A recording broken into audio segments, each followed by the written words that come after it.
John, I'm your tutor, God help me. I'm here to explain things you don't understand. But you have to ask, dear boy. I can't know the extent of your ignorance unless you tell me. This is so much rubbish, man. You're not trying, not thinking. Here, you assume nothing. You're not at your grammar school in Chorley now.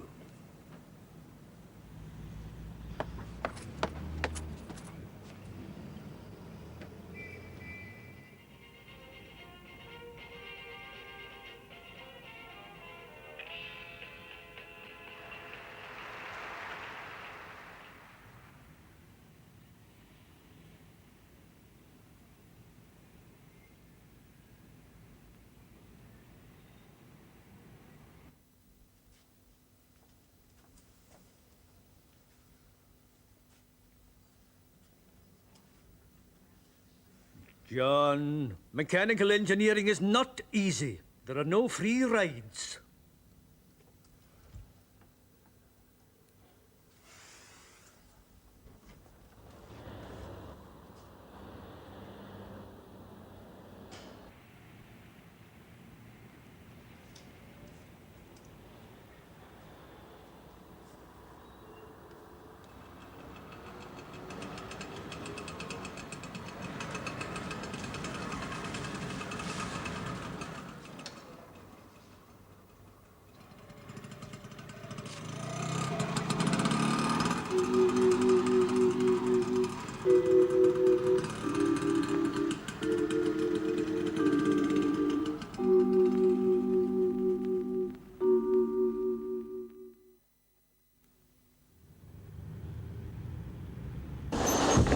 Right.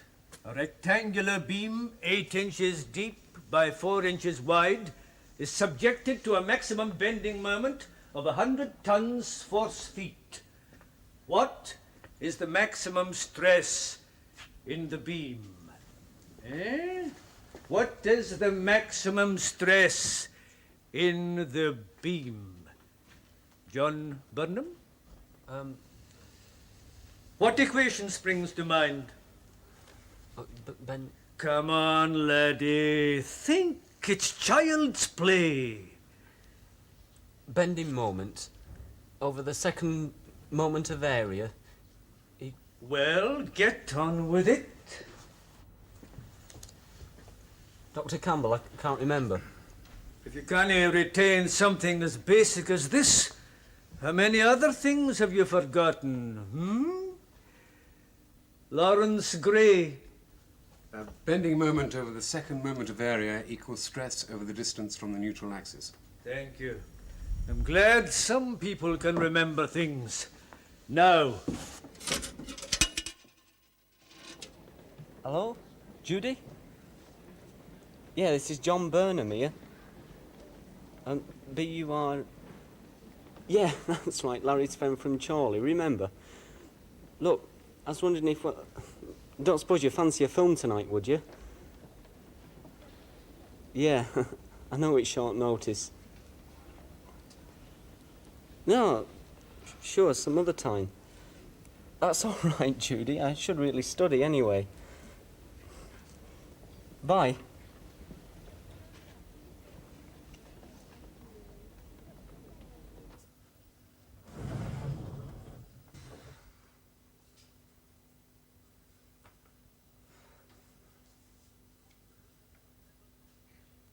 You've got to snap out of this, John. Pull yourself together. Your work's just not good enough. The greatest sin around here is to be ignorant and stay that way. Come in, Larry. God, are you still at it? What are you after, the Nobel Prize? Just a degree. Feel like some cocoa? Sure. Now, relax. I'll make it. Helps wash down the booze.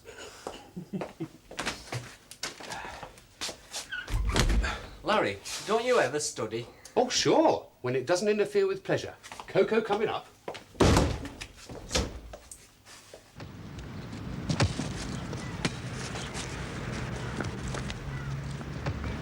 Judy? I'm sorry. Oh, it's John. Yeah. Now I remember. Larry's friend from Chorley. Right. I've got the worst memory. Oh, it's all right. Oops.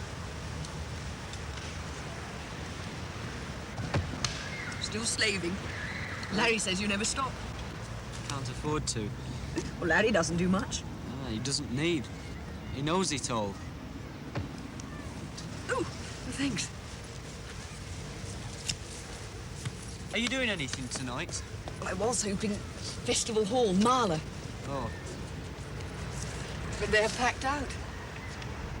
that's too bad. I am sorry. Well, Dunno, I thought maybe a picture. okay, which one? What? What shall we see? Dunno. I've got a newspaper Where? in my room. Oh, no, Judy, I didn't mean it like... Let's go.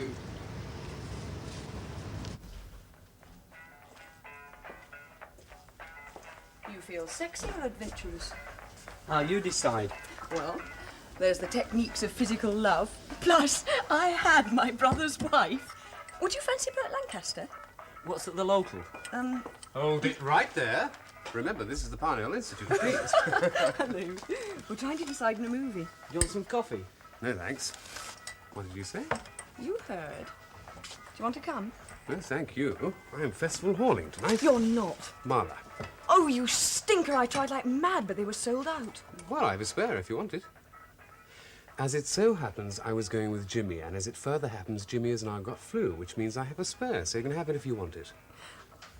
No, Larry, I couldn't. Well, I can get a movie any night. Yeah. Never mind then.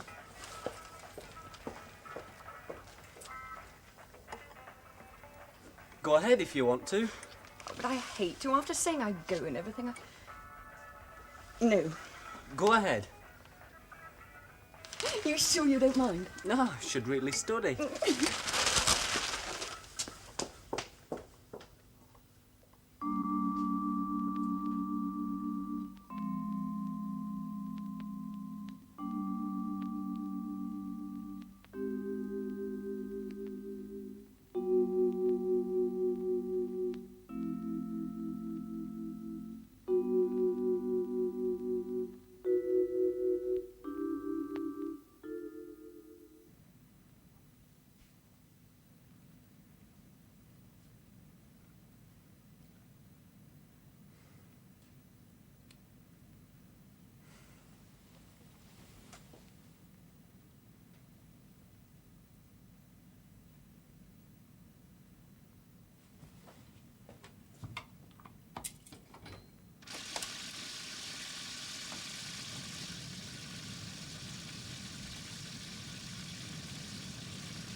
I'm sorry, I don't understand.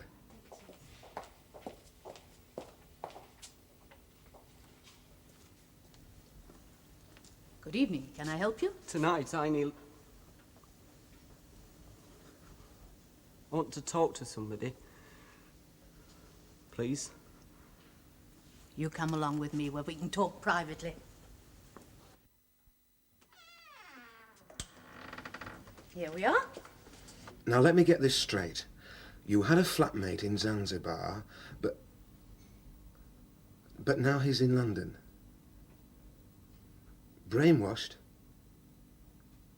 What revolution? Could you hold on a moment, please? Hey, Helen, do you speak any Spanish? Adios.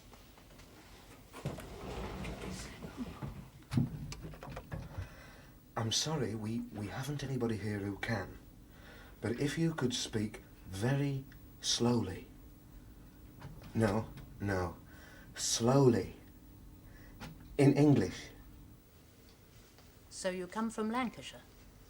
Yeah. I grew up in Chorley. Dad's a plumber. Our house is sort of grotty, I suppose, but you and me, Mum and Dad, You're homesick. childish, isn't it? No, I don't think so. It's perfectly natural that you should love your parents and miss them. The thing is, in Charlie I knew practically everybody, but here in London, Do you find London rather lonely? I want to meet people, but I don't suppose people want to meet me. Why not, do you think? Just not interesting. Really stupid thing is I try too hard. You mean to be interesting? Yeah, In what way? look, I'll tell you something. Before I go to a dance or a party at the Institute, not that I do very often, well, I start out absolutely determined not to be tongue-tied and stand around in corners. I even sent away for this joke book. For comics in clubs or writers, I guess. Anyway, I memorise these jokes and I try to be somebody I'm not. Instead of turning people on, I turn them off. I have the opposite effect on people as what I want to have. Why? I think perhaps you've told me that, haven't you? Because you try to be somebody you're not. Mind you, it's a perfectly natural thing to do, to go out and try to be entertaining. I want so much to make one friend. Preferably a girl. But even another bloke. If another bloke could say to me, would I like to meet him for a walk in the park or a pint or something, but nobody ever does. Nobody wants to see me twice. I do. I mean it. And I'm very glad you came in to talk about it. I really came because...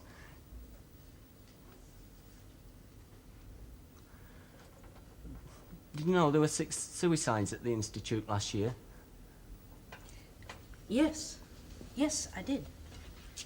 Such a terrible waste. Terrible. I knew one of them. I thought afterwards that if I'd have tried to anticipate it, but I couldn't have, could I? No. It's this awful pressure of work and everything, it's really fierce. John, have you ever felt that you couldn't go on? You mean, have I ever thought of killing myself? Have you? No. I thought of something else. And what was that? I've thought that if I could get very ill, I mean, be in hospital for a month or something, and I could drop out of the Institute, people would say, poor John. He had to give up engineering because of this terrible illness. God, I sound like a 2-year-old, don't I? No. Once, during first term, I soaked in this steaming hot bath, you see, as hot as I could stand it for about an hour or so. And then afterwards, I stood with nothing on before a wide open window. It was January and I was absolutely sure I'd have pneumonia. And what happened? Nothing. I woke up in the morning feeling fine. Can't even catch pneumonia properly.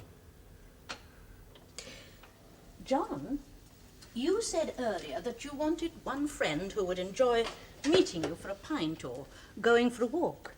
Somebody of your own age who you could meet once or twice a week. Now, I'm not certain that I can arrange this, but if I could, would you like that? What would it mean exactly? It would mean that you'd have a friend, somebody close to your age who you could talk to a couple of nights a week, very much the way you've talked to me tonight. Just talk. Yes. How often you met this person and where or when would be entirely up to you.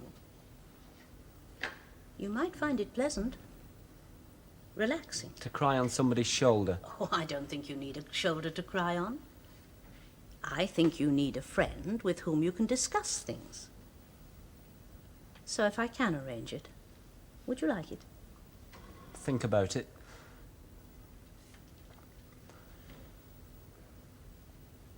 Yeah. Yeah, I would. Have some coffee. Sugar? Something about a flatmate who came here from Zanzibar but was brainwashed during the revolution. What revolution? How would I know? It was half in Spanish, half in English. What's this about a trunk? Oh, they're searching for a metal trunk with a mine detector. Must be a full moon tonight. It's all yours, love. 7903456, the Samaritans. Can I help you? Yes, you most certainly can. My name is Haddon. Mrs. Geoffrey Haddon. Have you got that? Flat 1, 104, Winfield Crescent, SW7. Now listen very carefully. I'm 70 years of age and I want someone here tomorrow to do some shopping for me and to run some errands. Is that quite clear? Well, yes, Mrs. Haddon, we'd like to help you, but ordinarily we don't do that sort of thing unless you're sick. Well, could you tell me a little about yourself? Why should I?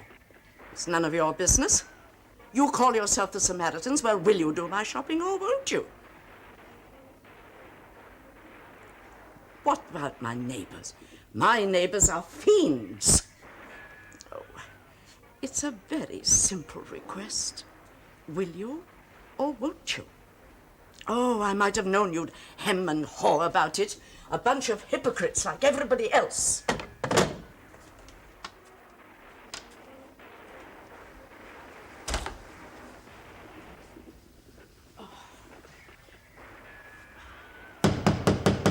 Will you turn that thing down?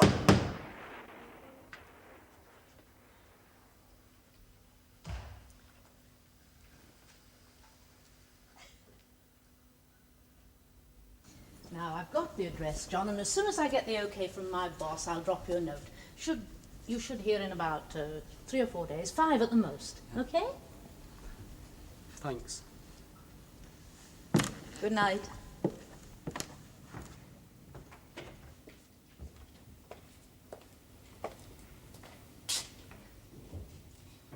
Liz? That boy who just left. Yes? Student, comes from Chorley, terribly lonely and worried about his work. I think befriending would help. Do you want me to put it to the boss? Yes, please. Well, I'll ask him about it tomorrow. Who did you have in mind? Chuck. Good idea. A fairly extrovert type. Thanks, Liz. Janet, I've just had a call from Mrs. Haddon. She says she's 70 and she wants someone over tomorrow to do her shopping for her. Why?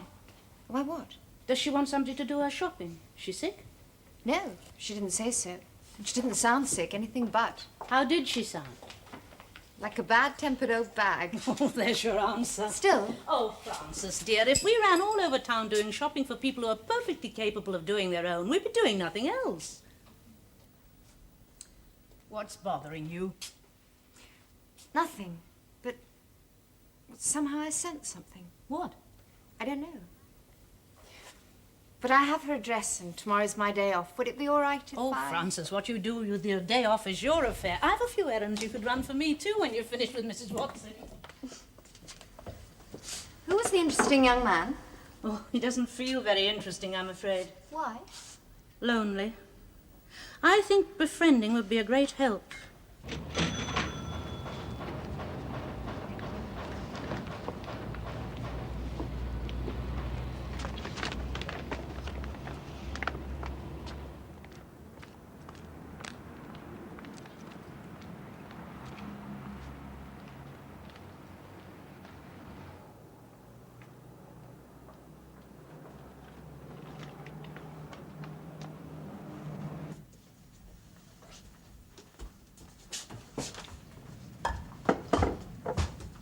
Morning.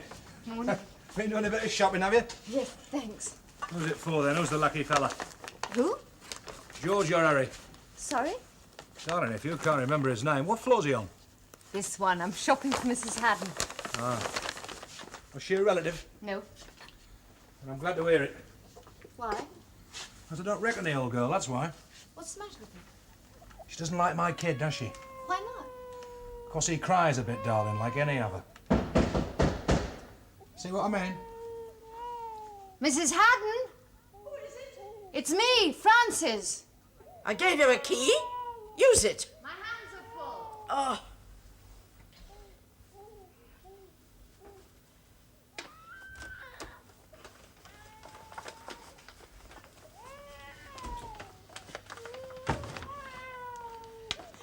lost it, haven't you?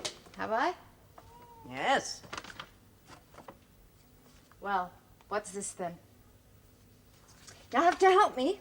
What? Show me where everything goes. Oh, there's too much. I didn't ask for all this. You gave me a list. Well, I didn't ask for oranges. Oranges weren't on the list. I thought they'd do you good. I don't like oranges. They're too expensive. Well, I thought I'd make you a present of them. Thank you very much. I don't need charity. Mrs. Haddon, they were 2 pence each. If you're going to argue, you can take yourself straight home. My leg won't stand it. All right, I'll take them with me when I go. How much did you pay for this? It's on the wrapper. 15 pence. Well, what's that in proper money? 3 bob. 2 dear. Take it back. I can't do that. It's your Sunday lunch. Well, try another butcher. Mrs. Haddon, I went to all 3 butchers. I know 3 bob sounds a bit steep, but that's what they cost. You said it had to be English. English lamb, you said. I don't remember. Well, it's on the list. It's underlined. Where is it? The list? Yes. On the table.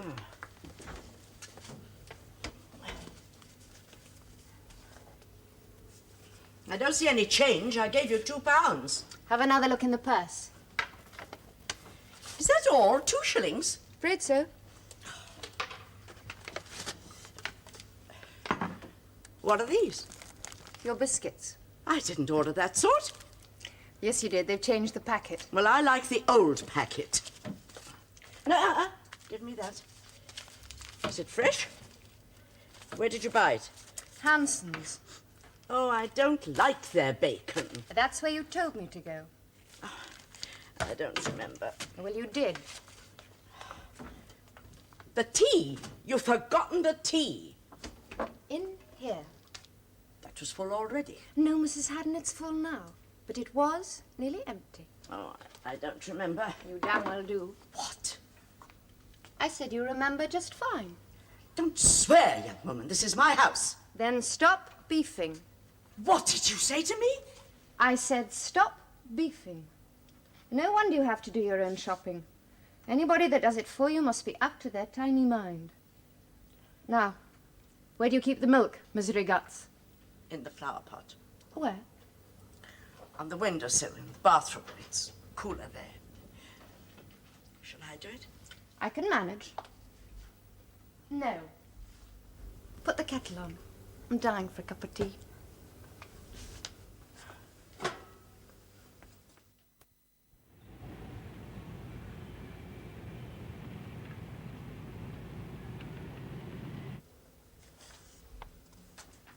A steel tube, 3 inches diameter, 5 foot long, 1/8 of an inch thick, filled with concrete, inserted concentrically in 5 foot long aluminium alloy tube, 4 inches diameter, 1/4 of an inch thick. Rigid end pieces are fitted to the outer tube and the whole assembly is cooled through 30 degrees centigrade. What is the resulting compression strain? What will be the final strain?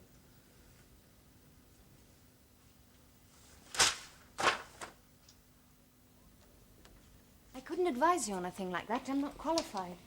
Yes. Yes, I realise that must be very difficult for you. And is his drinking affecting his practice as a doctor?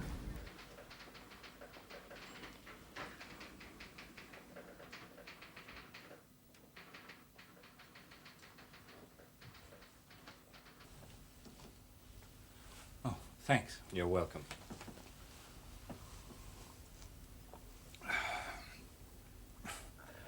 I don't know how to tell you. I just don't know where to start. Wherever you want to. It's daft. I've been a fool. I don't know what came over me. You see, I've been a postman for 15 years. Oh, I like it well enough, and the post office likes me, but today, oh, I don't know. I was tired and my feet hurt, and it was raining, and I'd had a row with the wife, and the bag was heavy. Well, that's heavier than usual, that is, and then I did something stupid. Well, that's criminal. This won't go any farther, will it? No. Well, do you know the embankment west of Battersea Bridge? Yeah. Yeah. Well, like I say, it was raining and I was tired. And then all of a sudden it just hit me. What is the point of it all? And I was so fed up, I threw the bag, the letters, the lot in the river and said, up yours to the Postmaster General. Well, it may be funny to you, mate, but it's not funny to me. No, it's not funny to me either. I only laugh because it's a very understandable thing to do. Understandable? It's like putting a to let sign outside of Buckingham Palace. I think I'd have done the same. The post office won't be very understanding. I could go to jail. Yes, I know. I realise you're in very serious trouble. When did you do this? Oh, this morning. I've been walking around all day ever since. I couldn't go into work and can't face the wife, so I came here.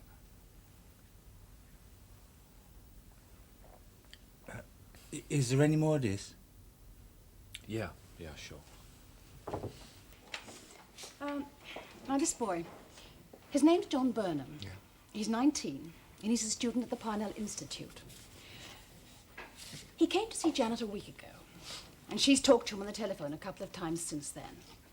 He's lonely in London, difficulty making friends, but added to this, he has a tremendous fear of mucking up his work. I've had a word with the top brass about this, and the boss feels that befriending might be indicated. He's suicidal? He says no, but Janet suspects that he's thought about it.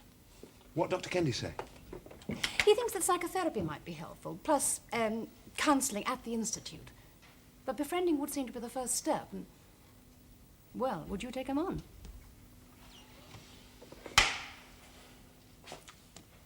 How do I get in touch with him? Janet will give you the number. Oh, it's a public telephone at his hall of residence, and it takes ages to reach him, she says. But he is calling her here tonight. When he does, I'll talk to him.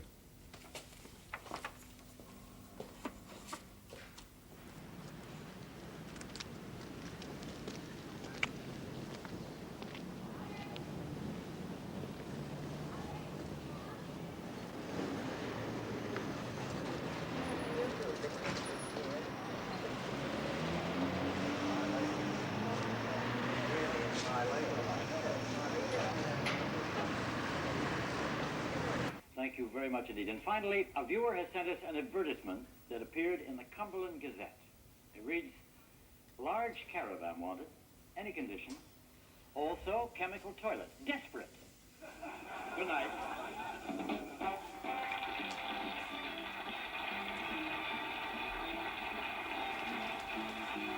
Sorry about the mess. Oh, it's all right. I like it. Is it all yours? I mean, do you share it with anyone? Now and again. Do you always see... Clients? Yeah. Here? No, you're one of the lucky ones. Why?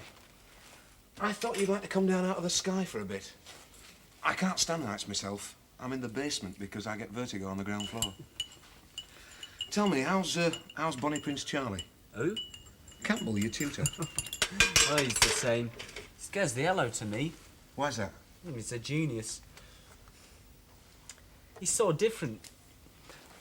Well, in Charlie Grammar School, this Mr. Braddock taught us physics. And Braddock had the most wonderful way of explaining things. He instantly knew if you didn't understand something. And he made physics exciting. Did well. Suppose I figured I was some sort of Einstein. And you get down to London at the Parnell and everybody's Einstein. Dr. Campbell, he teaches at the speed of light. I go so fast I miss things. Keeps saying, are there any more questions? But nobody has any, except me. I've about a dozen. I don't ask them because you feel stupid. John, this Campbell. Would it be possible for you to say to him what you just said to me? That the work's a killer and you're finding it difficult. Would he slow down or help you if you told him this? I've tried to. What did he say? He says that being self-conscious is a sign of an immature mind and I should snap out of it. Did he now? God, I am trying to snap out of it. Don't deliberately try to be self-conscious. No. It's the same with shyness. You don't deliberately try to be shy. I just want to be... Oh, I don't know. Maybe I don't know what I want. Don't you? No. John, do you think perhaps you're trying to tell me that you don't want to be an engineer? If I'm not an engineer, what can I be? Well, I couldn't possibly tell you that because I don't know. But do you ever feel, deep down inside, that you'd like to blow the engineering bit? I've never said it to anybody before, but I hate it. I think it was all a tremendous mistake. I got sort of pressured into it. Mum, Dad, Mr. Braddock, Uncle Charlie. I had maths, physics and chemistry, and you add them up and the answer's got to be engineering. I'm so far into it now. My grant and this tremendous opportunity, and I don't know how lucky I am. I don't feel lucky. John, if you really hate engineering, what would you think of dropping it altogether? Would that be a solution? Be a solution for me, but no, I couldn't. Couldn't you? Why? No, it's impossible. Well, you're telling me it's impossible, but is it impossible really? Mum and Dad, they'd just die. Would they? Oh, I don't mean it literally, but almost the same thing. Mum, she thinks I'm going to be building the Channel Tunnel with one hand and launching satellites with the other. Oh, they're so proud of me. And to go home and tell them that... No, I couldn't. Why couldn't you? I love me parents. They'd be so broken up. Don't you think they might be more broken up if they thought you were pushing on with something that you hated? No, I'll get that degree if it kills me. Have some more coffee. John, this, Lockwood, careers guidance counsellor. Ah, you know him? Well, not personally, I know of him. Would he be any help, do you think? Lockwood's job's to guide you in engineering, not out of it. What about the psychological counsellor? Oh, now I'm some sort of nut. Is that it? John, nobody says that anymore. You're depressed and unhappy. And I think you've made a mistake in your career. I just thought it might be helpful, that's all. Well, I'd rather talk to you. Any time. You can. Any time. But tomorrow's Sunday. Suppose you nipped up to Chorley. Suppose you had a heart-to-heart talk with your mum and dad. From what you say, they love you and they're tremendously interested in it. Now, you don't say that you hate engineering or that you want to turn it in. Just sound them out a little in a general way. Would that be a good idea, do you think? Maybe. Maybe it would.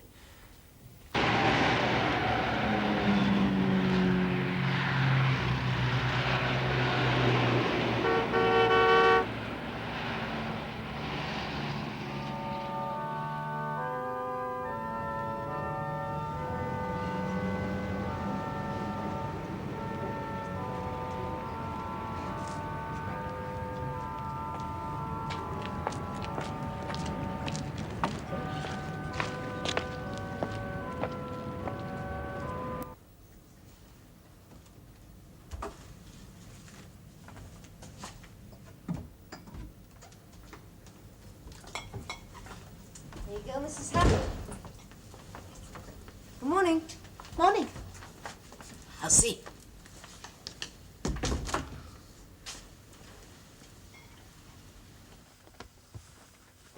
I've got something to show you, Francis. In a minute. I want to know why you call your neighbours names. Oh, don't be silly. No, I'm serious. You called her hussy. Now why? Well, she lets the baby cry. Does she starve it? I didn't say that. Does it look like she does? No. Then what would you do? Soothes the little thing. Pick it up? Yes. Spoil it? No. Yes, go on, you know you would. What have you got to show me? Nothing, Francis. Fibber? Doesn't matter. Come on. Don't be mean.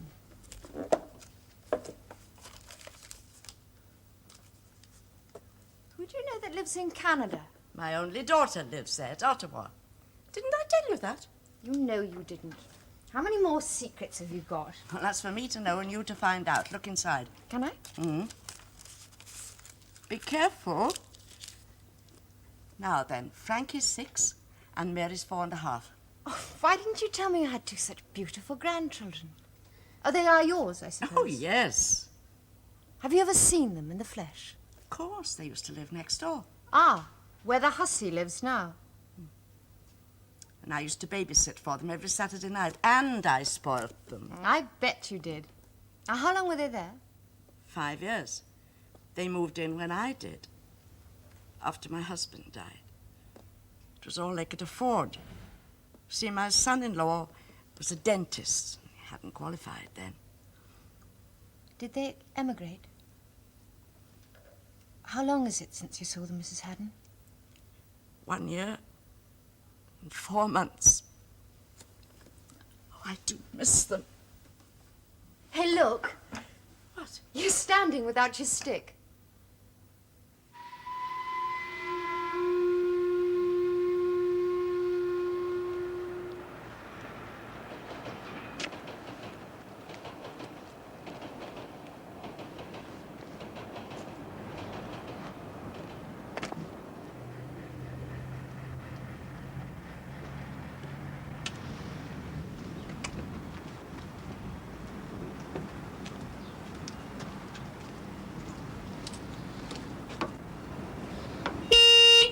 Sorry.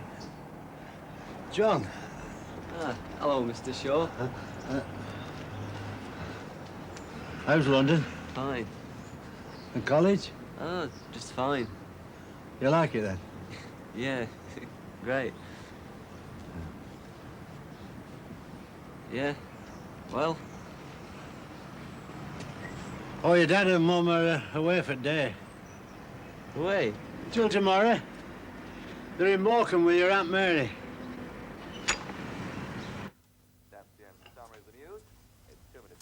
See you Thursday, then. We'll go to the pictures. Would you like that? Lovely.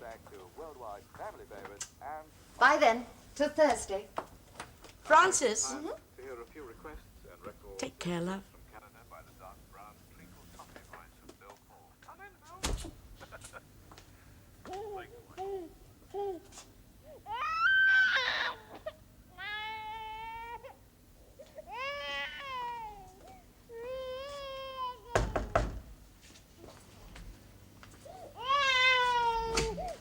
Hello, darling. What have we done now, then? Nothing. Am I interrupting anything? With a year-old kid, you must be joking. Then could I come in just for a sec? Why not? You're quite safe. Who is it, Harry? See what I mean? Oh. You know, you look bloody awful. If that's what a day's trip to Chorley does to a man, I think I'd stay south of the wash. How was it? What? Well, home. What else? Oh, my mum and dad weren't there. Not on the phone, you see. I just took a chance. Oh, well, this'll cheer you up.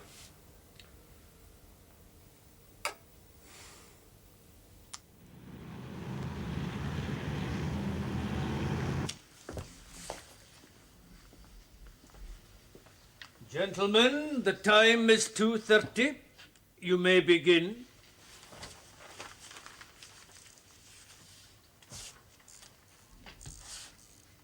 Go on, you'll be all right. There's nothing to it. Why don't you do it, then?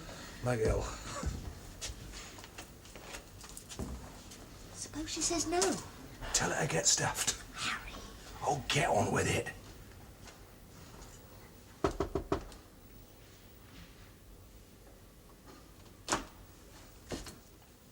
Have you had your tea yet, Mrs. Haddon? Maybe I have and maybe I haven't. If you haven't, why not come in for a cuppa? Have a peep at the baby. Please. All right. Just for 5 minutes.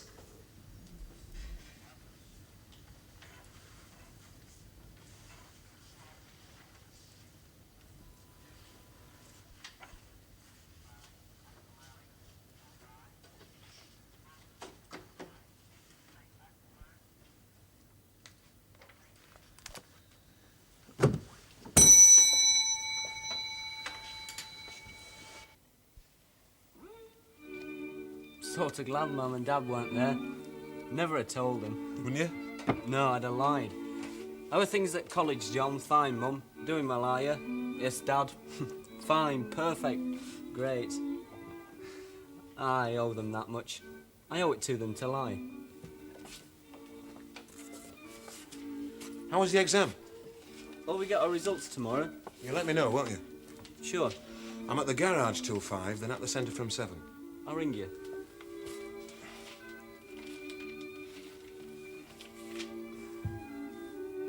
Oh, I saw an article the other day in the Telegraph.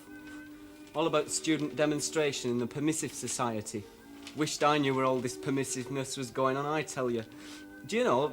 What? Ah, forget it. Now, come on, John, you can say anything to me.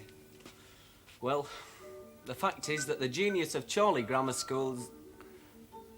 it's no good with girls.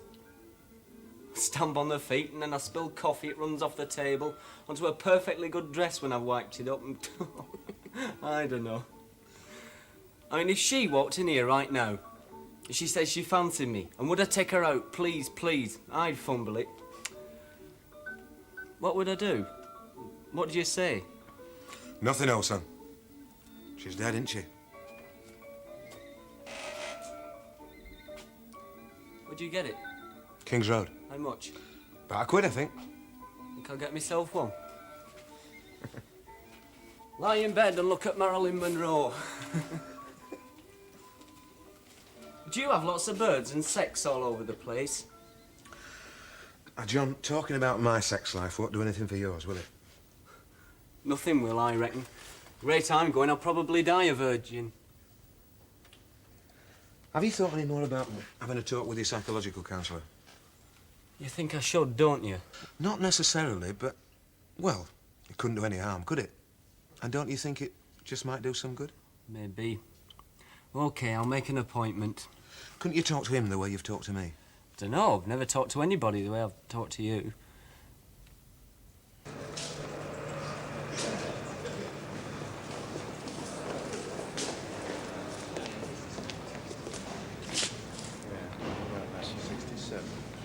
You've got the theory then.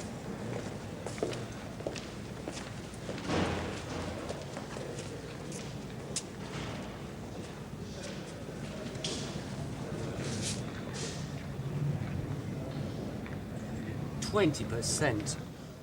Larry, I knew it cold. I did. Oh, snap out of it, John. Oh, it's all right for you in '94. Well, you do better next time. Will I? Of course you will. You know your trouble. You take life so damn seriously.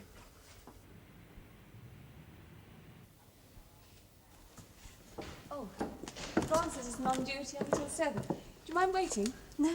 Would you like some coffee? Yes, please. Milk and sugar? Yes. My boss is an understanding bloke. I told him the truth. I said I'd sort of gone out of my head, you know. Strain exhaustion. He was quite decent. Will the post office have to prosecute? Oh, I don't know yet. I don't think so. Well, if they do, that's that, isn't it? If they don't, I'm going to pack it in anyway. I've got a little bit put by, and the wife and I have always fancied a little business of our own. And will he pass the exam, do you think?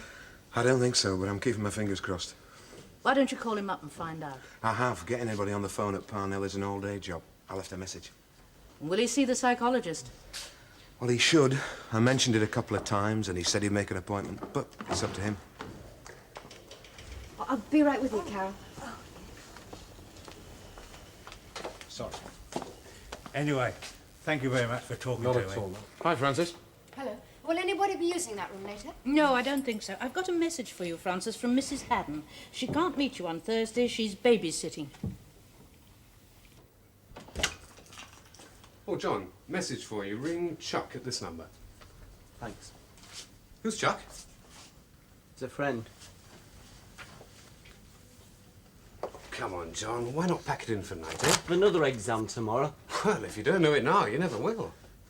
No. Look, why don't you just relax? Hey, I've some beer in the fridge. How about it? OK, thanks.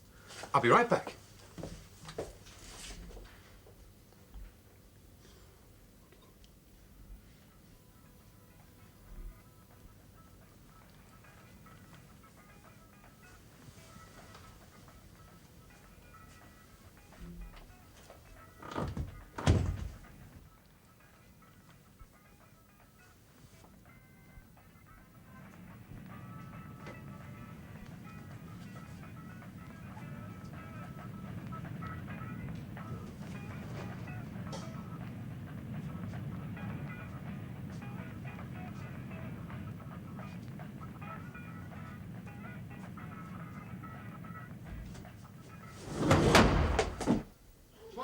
Can again?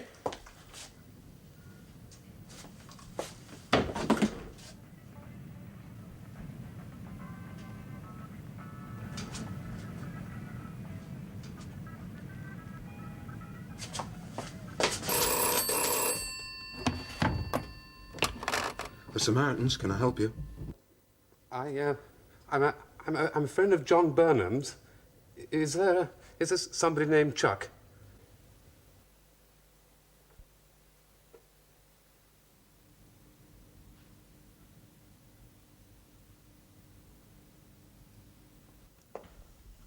Stupid, insensitive. God, why didn't I guess?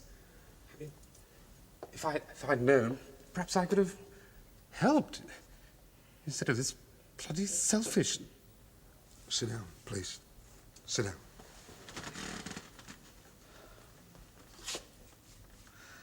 Larry, a lot of people can be blamed for this. Parents, friends, the Institute, the system. You, me, even John himself. Yes, but I was there. And I wasn't.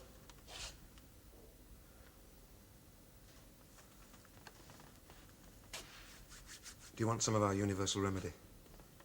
Coffee.